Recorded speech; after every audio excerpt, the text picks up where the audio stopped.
वो तेरा चाचा है, मेरा सगा छोटा भाई। तुम्हारी हिम्मत कैसे हुई कि तुम दूसरों को, अपने ही बड़ों को मारने के लिए उकसाओ? अगर तुम्हारे दादाजी अभी जीवित होते तो वो तुझसे घुटने टिकवाते और माफी मंगवाते। अजीत गुस्से में चिल्लाया। बेहतर होगा कि तू अभी घुटने टेक दे और अपने चाचा से माफी मांगे। अब मुझे और गुस्सा दिलाना बंद कर, जल्दी कर।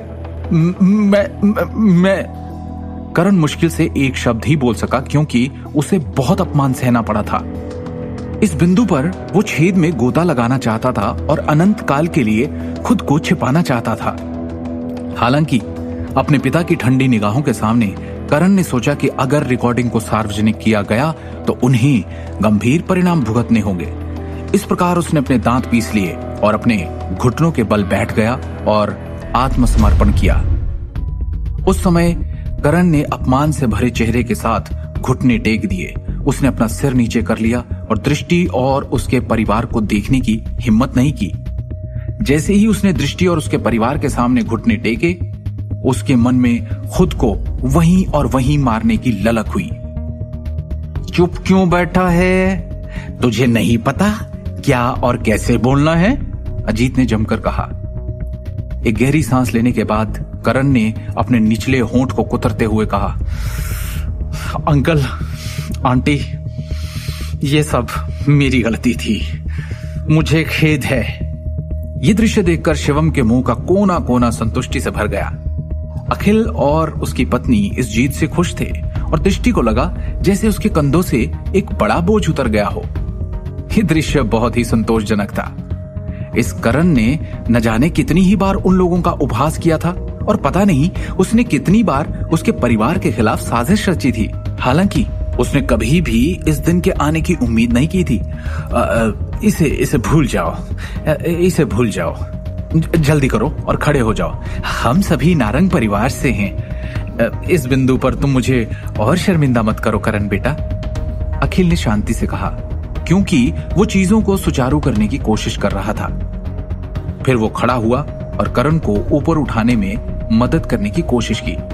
अखिल, उसकी मदद मत करो, उसे घुटने टेकने दो और उसके कार्यों पर चिंतन करने दो, अजीत ने गंभीरता से कहा। वैसे भी चलो व्यापार की बात करते हैं। अपनी बेटी दृष्टि की ओर देखने से पहले अखिल और सिमी ने एक दूसरे को देखा। दृष्टि ने उनकी निगाहों पर ध्यान दिया और जवाब में सिर हिलाया। अखिल धीरे से खांसा, फिर उसने गंभीरता से कहा, ठीक है भाई साहब, बच्चे को अब और घुटने मत दुखाने दो। वैसे भी मैंने करण को बचपन से ही बड़े होते देखा है। ऐसा नहीं है कि मैं वास्तव में ही अपने भतीजे को जेल भेजूंगा, सही? अजीत ने अपनी तनावपूर्ण अभिव्यक्ति को शांत किया और जवाब दिया, ये सही है। मुझे भी लगता है कि हमें इस मामले को निजी तौर पर निपटाना चाहिए। आखिरकार अगर ये खबर निकल जाती है तो हमारा परिवार निश्चित रूप से हंसी का पात्र बन जाएगा। अखिल, सिमी, क्या तुम लोग मुझे रिकॉर्डिंग सबूत सौंप सकते हो? अजीत ने सुझाव दिया। अब आप इसे सबूत के तौर पर इस्तेमाल नहीं करेंगे, है ना? सिमी ने उत्तर दिया। भाई साहब, आप जानते ही हैं कि अखिल जी और मैं ईमानदार लोग हैं। हम कभी भी परेशानी पैदा करने की पहल नहीं करेंगे। मैं केवल ये आशा करती हूँ कि आप भविष्य में करण को पूरी तरह से काबू में रखेंगे। सुनिश्चित करें कि आप ऐसा ही करेंगे। उसे फिर कभी ऐसी बेवकूफी भरी बातें करने की अनुमति न दें। ये कहने के बाद सिमी ने रिकॉर्डिंग पेन अजीत को सौंप दिया।